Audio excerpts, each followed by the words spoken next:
Warren Buffett, also known as the Oracle of Omaha, is famous for his value investing approach.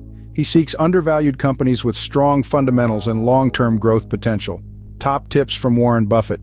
Buy wonderful companies at a fair price rather than fair companies at a wonderful price. Be fearful when others are greedy, and be greedy when others are fearful.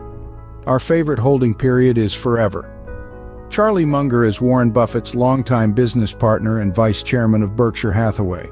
He advocates for a multidisciplinary approach combining insights from various fields for investment decisions.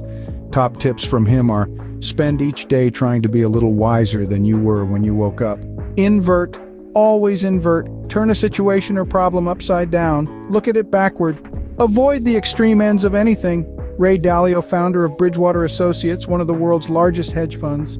He's known for his principles approach to investing, emphasizing transparency, systematic decision-making, and risk management. Top tips from Ray: diversify your portfolio to reduce risk. Don't put all your eggs in one basket.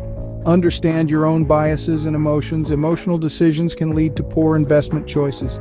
Fail well, learn from your mistakes, and use them to improve your investment strategy. These finance titans' disciplined approaches underline the need for research, patience, long-term thinking, and continuous learning. Harness their wisdom and step up your finance game.